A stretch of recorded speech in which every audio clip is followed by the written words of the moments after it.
औज़ुबिल्लाहिमिनश्शैतानिर्रजीम बिस्मिल्लाहिर्रहमानिर्रहीम अस्सलामु अलैकुम वरहमतुल्लाहि वबरकातुहू। Hello friend, hello EFMS family. उम्मीद है कि आप सभी ठीक होंगे, खैर और आफियत के साथ होंगे। एक बार फिर आपको वीकली फोरकास्ट में हम वेलकम करते हैं और ये वीक स्टार्ट हो रहा है 8 जुलाई से लेके 12 जुलाई 2024 तक, और हम इसमें देखेंगे कि गोल्ड अपनी नोयत की लिहाज से कैसा रहेगा।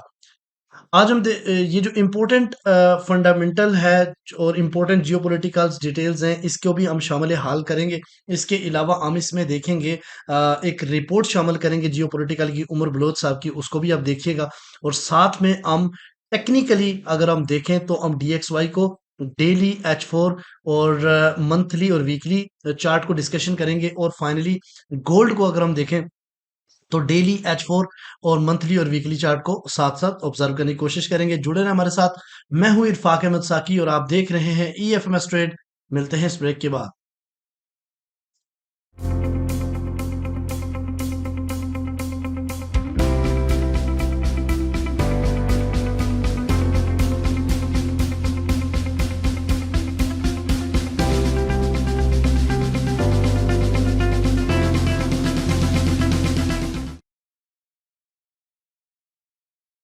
वेलकम फ्रेंड, अगर आप न्यू है और अभी तक आपने हमारा चैनल EFMS ट्रेड सब्सक्राइब नहीं किया तो सबसे पहले चैनल को सब्सक्राइब कर लें। बेल आइकन पे क्लिक करना मत भूलें, क्योंकि रोजाना की वीडियो जो ही मैं बनाता हूं, जब आपकी आंख खुलती है तो आपको नोटिफिकेशन मिले और आप सबसे पहले वीडियो देखें और उसी टाइम अपनी ट्रेड को प्लान कर सकें। याद हो या ना हो, फ्राइडे वाली वीडियो आप जाके देखें। मैंने बताया था कि अगर 2356 से ऊपर मार्केट रहती है तो आपने सेलिंग नहीं करनी, बाइंग में रहना है। सेलिंग अगर करनी है तो एक ही जगह है और वो है 2388 का एरिया या फिर 2384 का एरिया। तो इस जोन से मार्केट ने ऑलमोस्ट 100 पिप्स दिए हुए हैं और अल्हम्दुलिल्लाह हमारी बाइंग ने तो बहुत ही औसम प्रॉफिट दिया कल के दिन, जो कि हमने 50 और 54 से दी, न्यूज से पहले दी, और अल्हम्दुलिल्लाह वहीं से मार्केट गई और वहां से उठाया।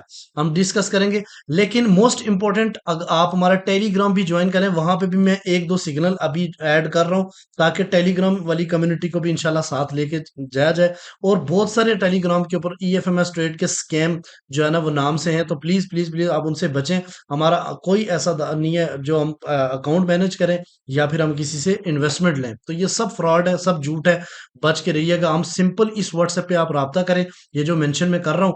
और इसके अलावा आप फर्स्ट वीडियो भी देख सकते हैं, हाउ टू बिकम आप फ्री मेंबर, कैसे बन सकते हैं, हमारे स्विंग में कैसे आ सकते हैं, या फिर हमारी सपोर्ट टीम से राब्ता कर सकते हैं। तो हम आपको बताएंगे कि आप किस तरीके से हमारे EFMS ट्रेड का हिस्सा बन सकते हैं।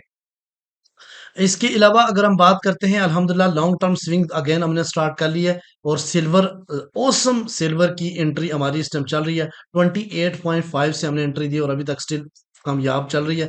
तो सबसे पहले हम देखते हैं कि एक छोटी सी जियोपॉलिटिकल रिपोर्ट उमर बलोच साहब की ऐड करता हूं और फिर वापस आते हैं टेक्निकल की तरफ। जी इरफाक भाई, बहुत शुक्रिया आपका। सबसे पहले हम लास्ट वीक का फंडामेंटल डाटा देखते हैं और उसके बाद हम जियोपॉलिटिकल हालात पर नज़र दौड़ाएंगे। लास्ट वीक में फंडामेंटल डाटा जो है वो जुलाई 1 से मंडे को ISM मैन्युफैक्चरिंग PMI का डाटा हमें देखने को मिला, which is very negative one. 48.5 data हमें देखने को मिला। ट्यूसडे जुलाई 2 को जॉब ओपनिंग का डाटा पॉजिटिव देखने को मिला। जुलाई 3 ADP नॉन फार्म एम्प्लॉयमेंट का डाटा हमें देखने को मिला, जो कि एक नेगेटिव डाटा था। ISM सर्विसेज PMI का डाटा जो है वो 48.8 आया, जो कि बहुत नेगेटिव था। उसके साथ ही वीकली अनएम्प्लॉयमेंट क्लेम जो थे वो 238 के आए, बढ़कर आए, जो कि एक नेगेटिव डाटा था। फ्राइडे जुलाई 5 को डाटा जो है वो NFP का आया। NFP एक लीडिंग इंडिकेटर है और वॉलेटिलिटी होती है इसमें। इस डाटा आने पर बहुत ज़्यादा वॉलेटिलिटी होती है। NFP 206 के आए, गो के 190 के फोरकास्ट किया जा रहा था, लेकिन डाटा जो है वो 206 आया, प्रीवियस से कम आया। एवरेज ऑर्ली अर्निंग जो डाटा था वो 0.3 आया, 100 आया, इन लाइन आया। अनएम्प्लॉयमेंट क्लेम जो थे वो अगेन बढ़कर आए, 4.0 जो है फोरकास्ट किया जा रहा था और 4.1 आया। अब अगर हम देखें तो इस वक्त जो US इकॉनमी है वो बहुत ज़्यादा प्रॉब्लम्स में है, उसमें बहुत ज़्यादा इश्यूज़ हैं। जैसा कि इस वीक में ISM का जो डाटा है वो 48 आया। दैट मीन्स कि 50 से कम अगर डाटा हो तो इकॉनमी जो है वो स्लो डाउन का शिकार होती है। इसी तरह मैन्युफैक्चरिंग का डाटा भी 50 से कम आया और अनएम्प्लॉयमेंट का डाटा बढ़कर आया। अब देखें इस वक्त नेक्स्ट वीक में जो है वो सीपीआई का डाटा आना है। सीपीआई का डाटा ऐसा है जो इस सारे डाटे को निगेट कर सकता है अगर अच्छा आता है तो। और दूसरी तरफ हम देखें तो जियोपॉलिटिकल हालात इस वक्त दुनिया में जूं के तूं हैं। हमास और इसराइल की वार जो है वो बढ़ती हुई अब इसराइल और हिजबुल्लाह की जंग बन चुकी है। लेबनान बॉर्डर पर इस वक्त सख्त जंग जारी है और बेंजामिन नेतन्याहू जो इजरायली प्रेसिडेंट हैं उन्होंने अपने जो फोर्सेस हैं उसका रुख जो है वो हिजबुल्लाह की तरफ कर दिया है, लेबनान की तरफ कर दिया है और यमन की तरफ से भी हमले जारी हैं। यमनी हौसियों ने इस वक्त रेड सी को प्रॉपर जो है वो ब्लॉक किया हुआ है और जो शिप्स वहाँ पर आते हैं उन पर अटैक करते हैं। और इसके साथ अगर हम देखें तो जो रशिया और यूक्रेन वार है उसमें भी कमी नहीं आई। इस वक्त यूक्रेनियन प्रेसिडेंट जो हैं वो यूएस की तरफ देख रहे हैं और उन्होंने मुतालबा किया है कि हमें एड दी जाए और नेटो से वो मदद मांग रहे हैं। लेकिन इस वक्त चूँकि यूएस में इलेक्शंस हैं और यूएस की इकॉनमी भी इस वक्त जो है वो स्लो डाउन का शिकार है और काफ़ी प्रॉब्लम्स हैं वहाँ पर, तो उनको इस वक्त किसी किस्म की इमदाद नहीं मिल रही। तो ये तो इस वीक के फंडामेंटल और जियोपॉलिटिकल हालात थे। बहुत शुक्रिया आपका। अस्सलाम वालेकुम। Thank you very much Umar भाई। ये जो वीक आने वाला है 8 जून से जुलाई से स्टार्ट होता है 12 जुलाई तक, इसमें मोस्ट इम्पोर्टेंट चीज जो है वो मेरी फेवरेट डाटा, मेरा फेवरेट डाटा होता है पूरे महीने में। मैं सिर्फ इस डाटे का वेट करता हूँ और इसमें अल्हम्दुलिल्लाह अल्हम्दुलिल्लाह अकाउंट आराम के साथ जो है ना 30 to 40% इंक्रीज कर जाते हैं अगर आप सही डायरेक्शन में बैठे हों तो। सबसे पहले मंडे वाले दिन कोई अपडेट नहीं है।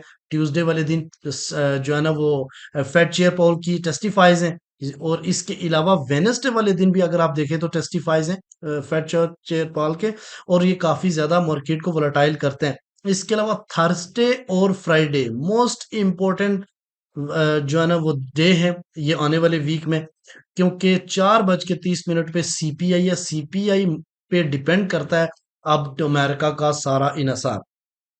अगर सीपीआई 0.2% से इंक्रीज करती है कोर सीपीआई, और उसके अलावा सीपीआई मंथली 0.1% से इंक्रीज करती है और सीपीआई ईयरली का डाटा 3.1% से इंक्रीज करता है, और अनएम्प्लॉयमेंट क्लेम जो इनके हमेशा गिरते ही जा रहे हैं वो 238 के से डाउन आते हैं, तो फिर मैं आपको बताऊंगा कि गोल्ड कहाँ तक डाउन साइड पे आ सकता है और कहाँ से आपने इसको बाइंग पोजीशन देखनी है। ठीक है।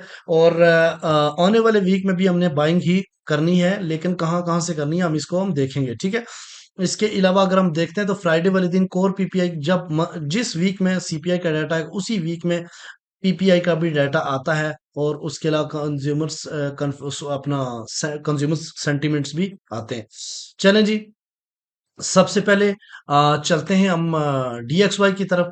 डीएक्सवाई को मैं आपको थोड़ा सा एलिब्रेट करता चलूं, जैसे डेली और H4 चार्ट तो मैं डेली आपको बताता हूं, लेकिन जो वीकली और मंथली है उसके ऊपर भी आज हम फोरकास्ट करेंगे।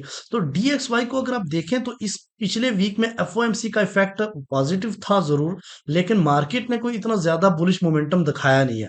एडीपी नेगेटिव आने, आईएसएम नेगेटिव, क्लेम्स नेगेटिव, और इसके अलावा एनएफपी अगर देखें तो एनएफपी पॉजिटिव बाजाहिर आपको नजर आ रही है, लेकिन जो प्रीवियस डाटा था उससे काफी कम थी। ठीक है, लेकिन फोरकास्ट से ज्यादा थी।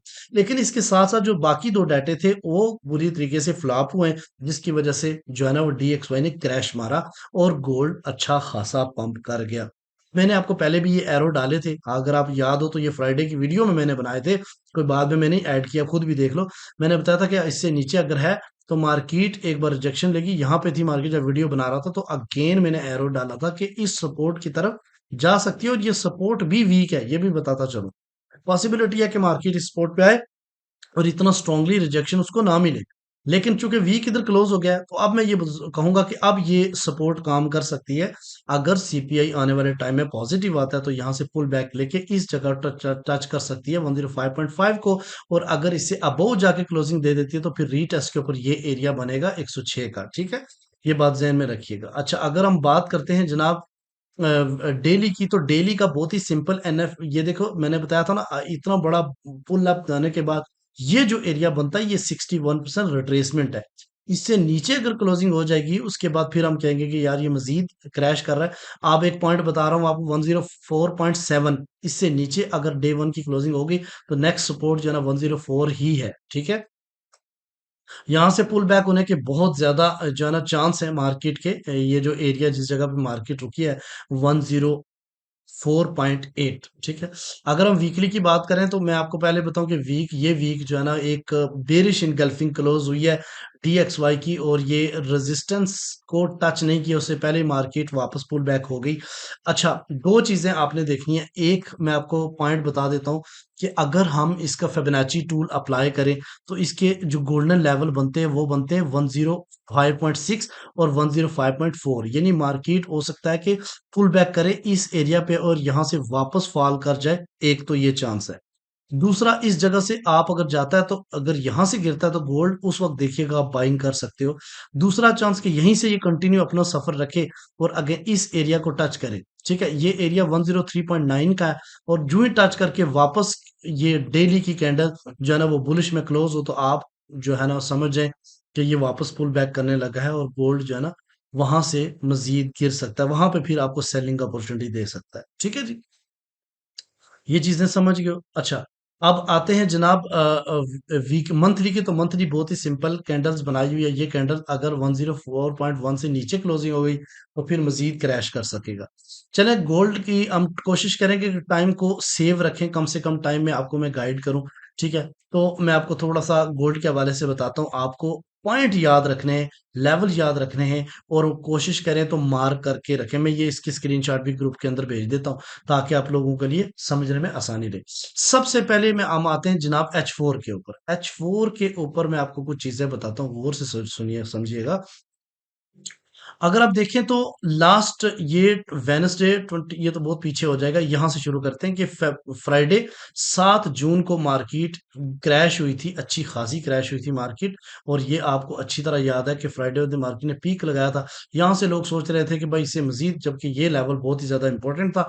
मार्केट ने यहाँ स्पाइक लगाया और वापस पुल बैक होगी। एक ही दिन मार्केट जो है ना वो 100 अबव डॉलर्स मूव हो गई थी। ठीक है, लेकिन यहाँ पे सपोर्ट लेके मार्केट फिर ऊपर आना शुरू की, फिर फ्राइडे वाले दिन क्रैश हुई।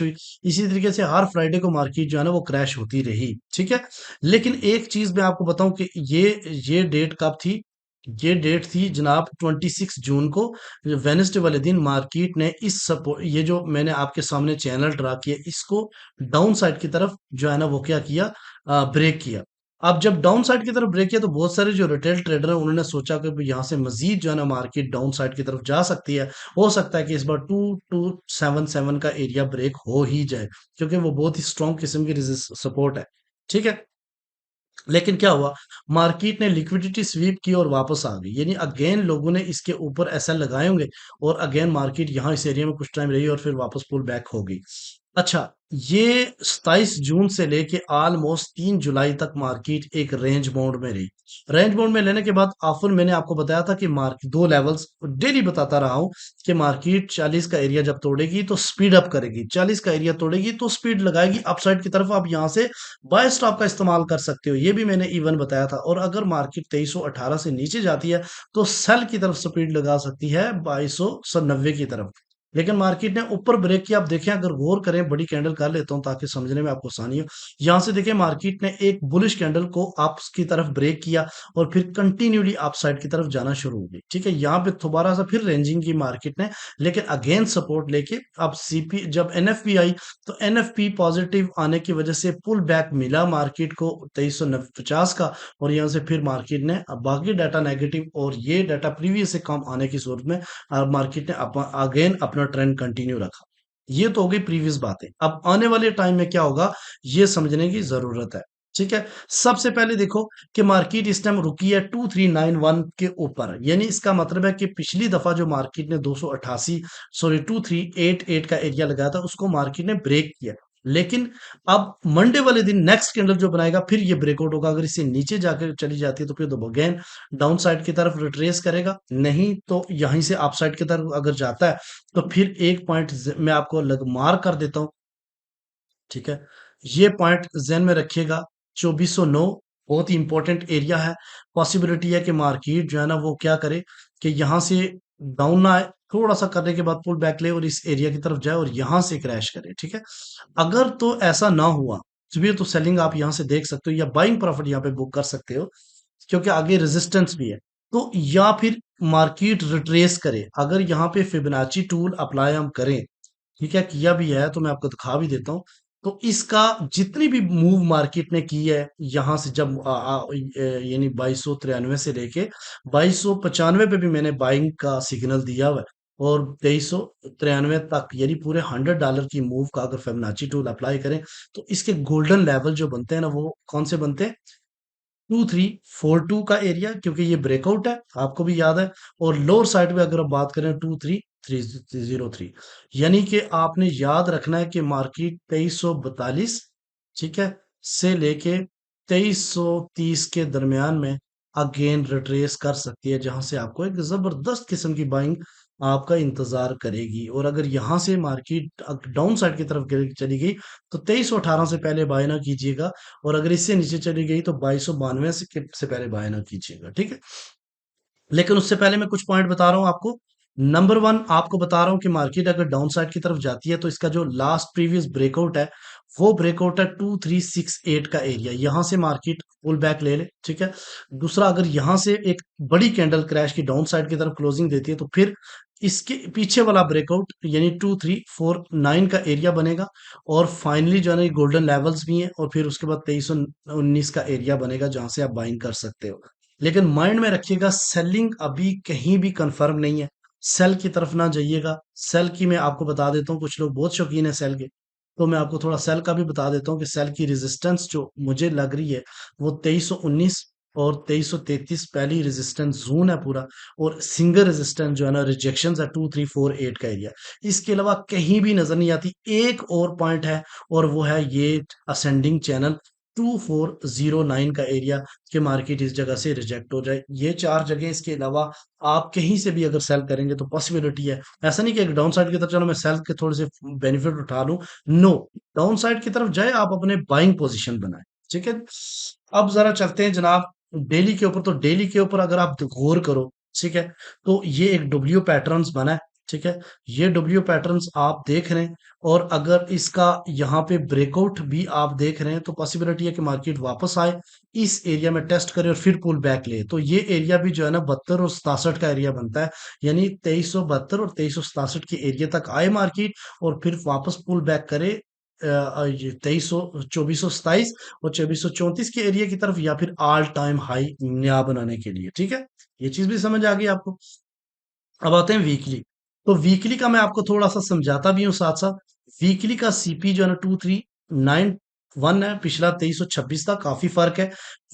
पिछला जो वीक था उसकी रेंज थी 2339 और 2293। इस वीक की जो रेंज है 2318 और 2392 का एरिया, ये रेंज काफी बढ़ गई है, यानी अच्छा खासा वॉल्यूम आया, और एक स्ट्रॉन्ग किस्म की एक बुलिश कैंडल्स में वीक क्लोज हुआ है। तो ये चीज भी इंडिकेट कर रही है कि मार्केट आने वाले टाइम में पॉसिबिलिटी है ऑल टाइम हाई लगा सकती है। लेकिन डजंट मीन, एक तो यह है कि यहाँ से आप अगर अप साइड की तरफ जाती है, तो इसी डायरेक्शन में आप क्या करें जी, लोअर लो साइड के ऊपर, यानी हायर लो जहां पे भी बने, वहां पे आप अपनी बाइंग पोजीशन बनाएं। मैं आपको थोड़ा सा बता देता हूँ, जैसे मार्केट ऐसे चल रही है, ठीक है, हर एक के नीचे आप इसको मार्क करें, और जब भी मार्केट इसको टच करे, आप फिर बाइंग करें, लेकिन इसका स्टॉप लॉस आप बहुत ही करीब रखें। तो अगर इसके ऊपर फिबोनाची टूल अप्लाई करते हैं, तो अगेन जो आपके पास एरियाज देखने को मिलते हैं, वो 2355 और 2347 का एरिया बनता है, जहां से मार्केट अगर इस पूरे वीक में सीपीआई पॉजिटिव आने की वजह से जाए और फिर पुल बैक करे। लेकिन अगर सीपीआई नेगेटिव आ गई, तो मार्केट को ऑल टाइम हाई ब्रेक करने के लिए कोई नहीं रोक सकेगा। अच्छा, मैं आपको वीकली के लेवल्स भी बताऊंगा। वीकली के लेवल्स आप नोट कर लें, ठीक है, ताकि आने वाले टाइम में आपको बेनिफिट हो। ये आपके वीकली के लेवल है। सेलिंग जोन कहाँ कहाँ से एक्सपेक्ट की जा सकती है? सबसे करीब तरीन जो सेलिंग जोन मुझे लगता है, वो 2416, 2420 ये जोन है। सेकंड जो है ना, वो 2428 और 32 का एरिया, और फोर्थ वन जो 2446 और 50, क्योंकि इससे ऊपर रेजिस्टेंस बनी नहीं है। अगर हम सपोर्ट की बात करते हैं, तो पहली जो सपोर्ट आपको देखने को मिलेगी, वो है जनाब 2348 और 44 का एरिया, फिर 2324 और 22 और फाइनली 2282 और 2278। तो ये वाले इंपॉर्टेंट जोन है, इनको आप स्क्रीनशॉट इसका ले लें और आने वाले टाइम में इससे बेनिफिट उठाएं, क्योंकि ये आने वाले टाइम में आपको काफ़ी बेनिफिट देगा। ये लेवल जहाँ पे पहुंचे, यानी इस एरिया में अगर सेलिंग जो बताए वहां पे आपने बाइंग नहीं करनी, और जो बाइंग बताए वहां पे आपने सेलिंग नहीं करनी, तब आप स्टक होने से भी बच जाएंगे। अगर हम बात करते हैं मंथली की, तो मंथली कैंडल जो है गाइस, एक स्ट्रॉन्ग कैंडल जिसके अभी चूंकि आपको पता है कि अभी 25 दिन बाकी हैं, तो कुछ भी हो सकता है, लेकिन टू ऑल टाइम हाई को अगर ब्रेक कर जाता है, तो यानी उससे ऊपर जाके क्लोजिंग दे देता है ये मंथ, तो फिर जहन में रखिएगा मार्केट 2500 या 2600 की तरफ जा सकती है। लेकिन अगर इसी के अंदर ही कहीं क्लोजिंग देता है, तो फिर रेंज बाउंड भी कर सकता है। और अगर 2400 यानी 2277 से नीचे मंथली क्लोजिंग दे देता है, अब आप सोच रहे हो कि कैसे हो सकता है भाई, गोल्ड है, एक दिन में $100 मूव करना, इसके लिए कोई मुश्किल नहीं है। सीपीआई में अगर पॉजिटिव वाल डाटा आता है तो पॉसिबिलिटी है पीपीआई और सीपीआई दोनों मिलकर गोल्ड मार्केट को 2277 की तरफ ले जाएं। तो डिपेंड करेगा आने वाले टाइम में डाटा, लेकिन जियो पोलिटिकल मामला उसी तरह खराब है, तो हम ये नहीं कह सकते कि गोल्ड बहुत ज्यादा क्रैश करेगा, लेकिन जो ही जब भी क्रैश करेगा आपको एक अच्छी बाइंग अपॉर्चुनिटी देगा, ये बात ज़हन में रखिएगा। उम्मीद है कि ये वीडियो भी आप पसंद करोगे। कमेंट सेक्शन में अपनी राय का इज़हार करें। इस दफ़ा कमेंट के ऊपर प्रॉपर मैं क्वेश्चन आंसर सेशन करूँगा। जो बंदे ने जो प्रॉब्लम्स है वो अपनी वहाँ पे शेयर करें। हमें भी सजेशन दें, मज़ीद बेटर काम करने के लिए हम क्या कर सकते हैं। आपकी सजेशन हमें इंशाल्लाह शामिल करेंगे।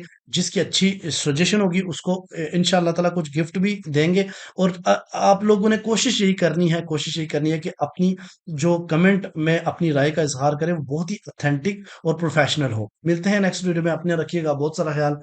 अल्लाह हाफिज़।